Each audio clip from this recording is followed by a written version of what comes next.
Você acredita que é um homem livre, mas age como 1000 homens mortos antes de você. Eles sussurram nos seus ouvidos desde que você nasceu. Não são vozes que você escuta, são impulsos que você sente. Expectativas que carrega como cicatrizes invisíveis. Códigos de conduta que nunca questionou porque pensava que eram seus. Mas não são. Nunca foram. Até você tornar o inconsciente consciente, ele dirigirá sua vida, e você o chamará de destino. Carl Jung. Essas palavras ecoam como uma sentença, porque é exatamente isso que você tem feito. Chamado de destino aquilo que é apenas herança. Uma herança pesada, silenciosa, que molda cada gesto seu, cada decisão, cada momento em que você sufoca o que realmente sente para ser o que acredita que deve ser. Você conhece esse peso. É aquela sensação constante de estar representando, de nunca poder baixar a guarda completamente. É o nó na garganta quando sente vontade de chorar, mas engole seco porque homem não chora. É a exaustão de carregar problema sozinho porque foi ensinado que pedir ajuda é fraqueza. É a raiva surda quando percebe que está sempre provando algo, para alguém, para todos, para si mesmo. Mas provando o quê, exatamente? E para fantasmas de que época? Durante décadas vivi essa mesma encenação. Acordava todo dia com o peso de ser forte, como se a força fosse uma armadura que eu tinha que vestir antes mesmo de escovar os dentes.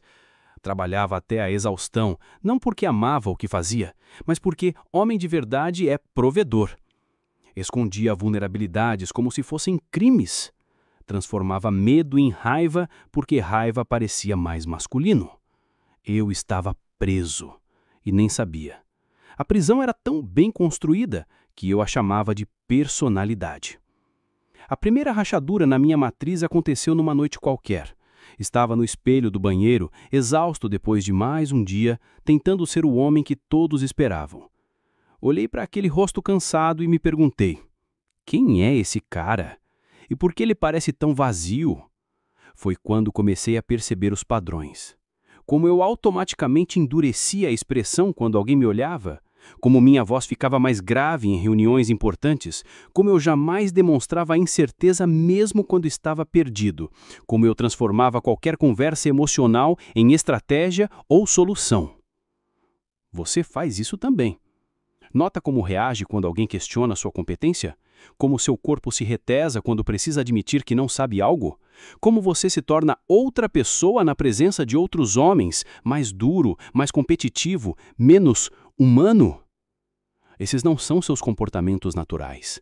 São reflexos condicionados, respostas automáticas programadas por gerações de homens que viveram em épocas diferentes, enfrentaram ameaças diferentes, mas deixaram seus códigos gravados no inconsciente coletivo da humanidade.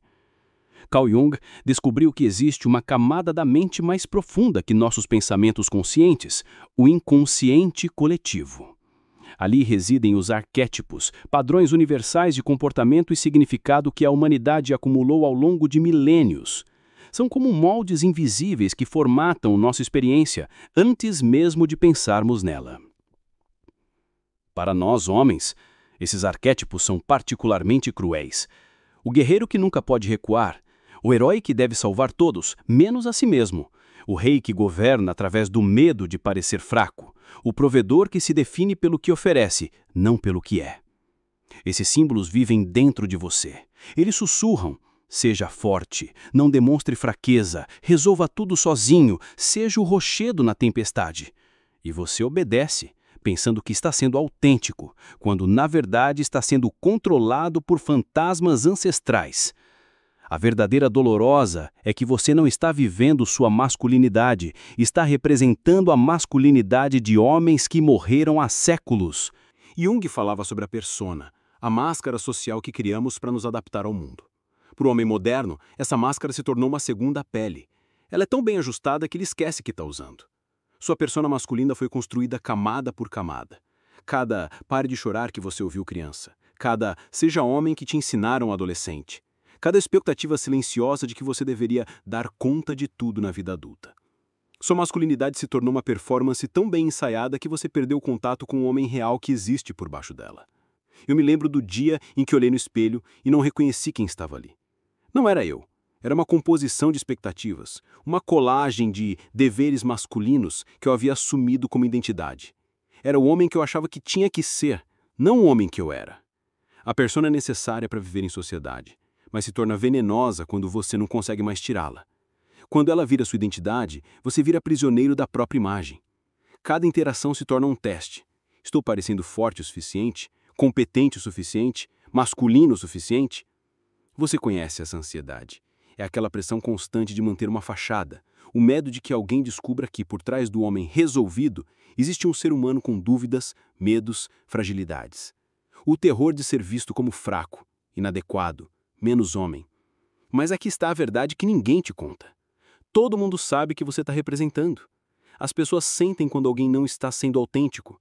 Sua máscara não está te protegendo, está te isolando. A persona masculina cria uma solidão específica. Você está sempre rodeado de pessoas, mas nunca verdadeiramente visto. Sempre admirado pela performance, mas nunca amado pela pessoa. Sempre respeitado pelo papel, mas nunca conectado pela humanidade. E o pior, você mesmo se perdeu nessa representação. Passou tanto tempo sendo o que deveria ser, que esqueceu quem realmente é. Deixe-me apresentar os fantasmas que dirigem sua vida. Eles têm nomes e fossos específicos, esses arquétipos masculinos que Carl Jung mapeou no inconsciente coletivo. Cada um carrega poder e veneno em doses iguais. O guerreiro vive dentro de você como uma tensão constante.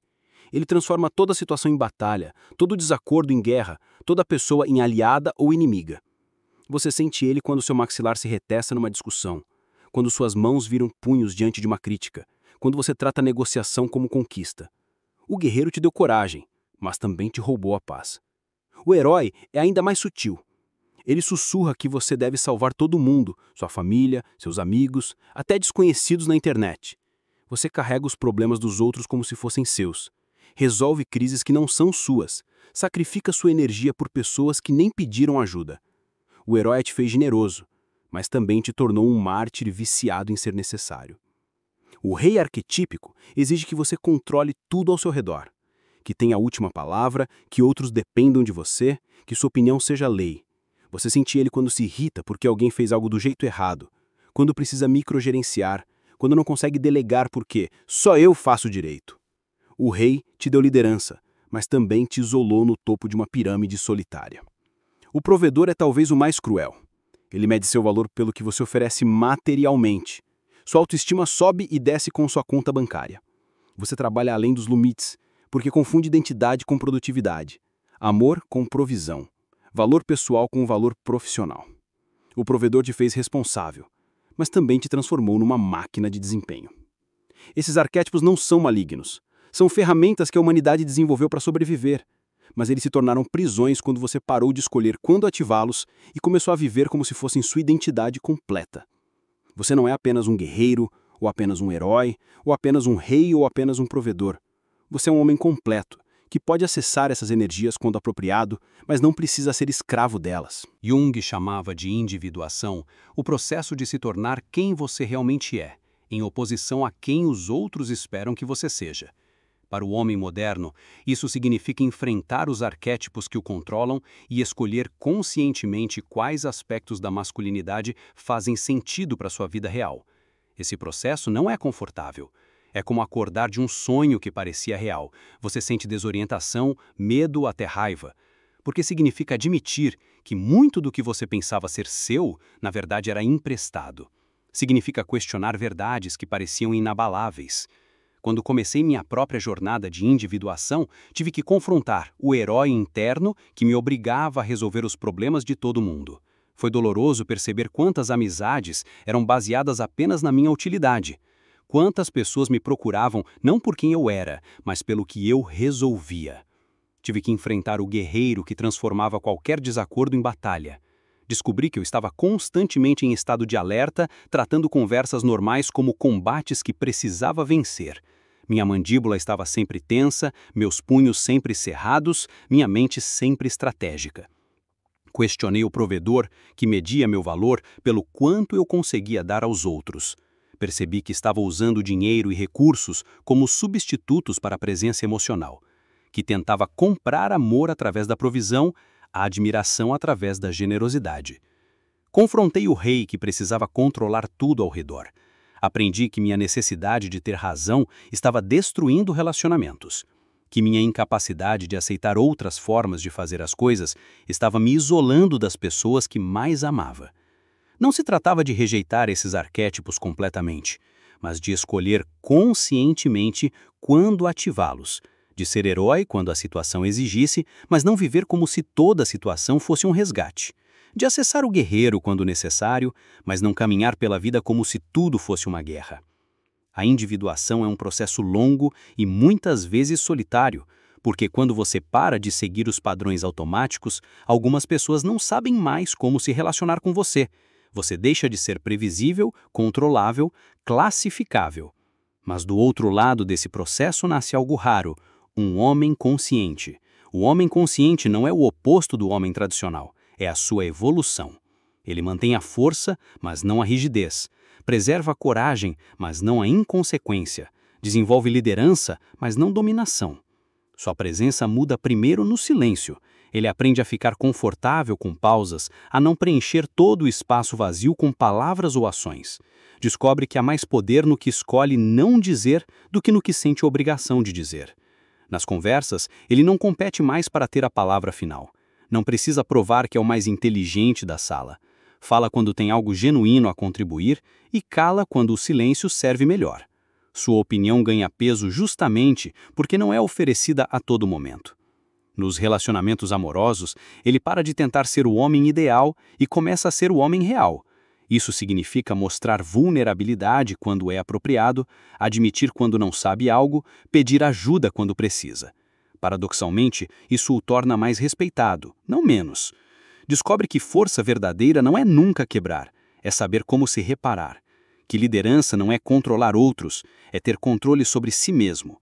Que coragem não é a ausência de medo, é a ação apesar do medo. Com outros homens, ele para de competir inconscientemente e começa a colaborar conscientemente. Compreende que a masculinidade não é um recurso finito. Outro homem sendo forte não o faz mais fraco. Isso permite amizades mais profundas e parcerias mais produtivas. No trabalho, sua abordagem muda radicalmente. Ele não precisa mais dominar toda a reunião ou ter crédito por cada ideia. Foca em resultados reais em vez de aparências impressionantes. Sua liderança se torna magnética, porque não é imposta, é escolhida por outros. A masculinidade consciente não é mole nem dura, é fluida. Como água, ela se adapta ao recipiente sem perder sua essência. Pode ser suave com uma criança que precisa de carinho e implacável com alguém que tenta estabelecer limites inadequados. Isso exige uma habilidade que os arquétipos tradicionais não ensinam: discernimento. Saber quando usar qual aspecto da masculinidade. Quando ser o protetor, quando ser o conselheiro, quando ser o amigo, quando ser o amante e, principalmente, quando ser apenas o homem, sem papel, sem performance, sem máscara. Deixe-me contar sobre momentos específicos quando a consciência substituiu o automatismo. Situações reais onde escolhi uma resposta diferente da que os arquétipos exigiam. Estava numa reunião onde um colega questionou publicamente uma decisão minha. O guerreiro interno rugiu: defenda seu território, mostre quem manda, destrua a credibilidade dele. Meu corpo se tensionou, palavras afiadas se formaram na língua.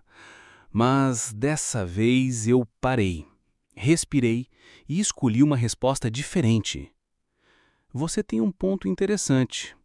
Me explica melhor sua perspectiva. Em vez de contra-atacar, eu criei espaço para entender. Não porque estava sendo fraco, mas porque percebi que aquela situação não precisava de guerra, precisava de colaboração. O resultado?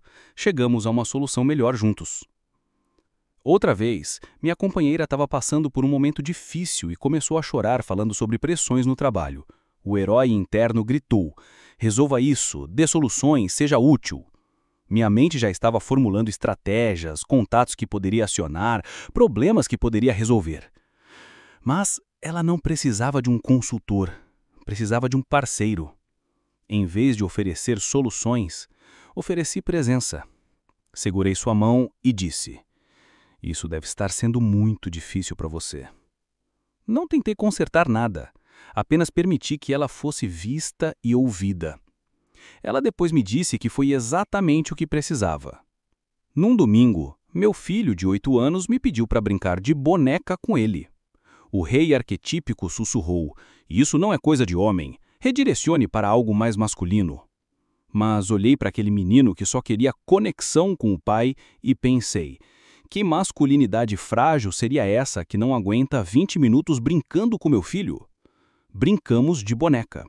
Eu fiz vozes engraçadas, criei histórias elaboradas, ri genuinamente. Meu filho ficou radiante. E eu aprendi que masculinidade verdadeira inclui a capacidade de entrar no mundo do outro sem medo de perder identidade. Houve também um momento em que precisei demitir um funcionário. O guerreiro queria que eu fosse duro, impessoal, dominante. Mostre poder, não demonstre fraqueza. Mas escolhi ser humano primeiro, chefe depois. Expliquei a situação com honestidade, ofereci referências, demonstrei que aquela decisão não era fácil para mim também. Ele saiu daquela sala respeitando a decisão e preservando sua dignidade. Alguns meses depois, ele mesmo me indicou para um cliente. Força através da humanidade, não apesar dela. Se você chegou até aqui, é porque algo nessas palavras ressoou com uma verdade que você já suspeitava. Talvez você tenha sentido em algum momento que estava vivendo uma vida que não era completamente sua, que estava seguindo roteiros escritos por outros, em épocas diferentes, para homens diferentes. A jornada para a masculinidade consciente não é fácil. Ela exige que você questione verdades que pareciam absolutas, que enfrente partes de si mesmo que preferiu ignorar, que abandone certezas confortáveis em troca de uma autenticidade incerta. Você terá que decepcionar algumas pessoas que se acostumaram com sua performance. Terá que reconstruir relacionamentos baseados em quem você realmente é, não em quem finge ser. Terá que suportar momentos de solidão enquanto aprende a se relacionar consigo mesmo. Mas do outro lado dessa jornada está algo que poucos homens experimentam: a liberdade real. A capacidade de responder à vida com suas próprias escolhas, não com reflexos condicionados. O poder de ser forte quando a situação exigir e vulnerável quando for apropriado. A habilidade de liderar sem dominar, de amar sem possuir, de existir sem provar. Quando você enxerga os fios invisíveis que controlavam seus movimentos, você pode escolher quais cortar e quais manter. Quando reconhece os arquétipos que sussurravam em seus ouvidos, você pode decidir quando ouvi-los e quando silenciá-los. Essa é a única revolução que realmente importa, a revolução da consciência. Não é uma guerra contra a masculinidade tradicional, é uma evolução além dela.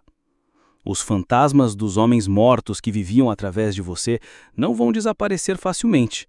Eles são persistentes, sussurram alto, prometem segurança em troca da sua autenticidade. Mas você agora tem uma escolha que antes não tinha, a escolha de ser consciente. Se você enxergou a sombra por trás da sua força, então talvez você esteja pronto para ser mais do que um reflexo. O homem que você realmente é está esperando. Não o homem que deveria ser, não o homem que outros esperam, não o homem que os arquétipos exigem. Apenas você, consciente, livre e inteiro. A jornada começa agora.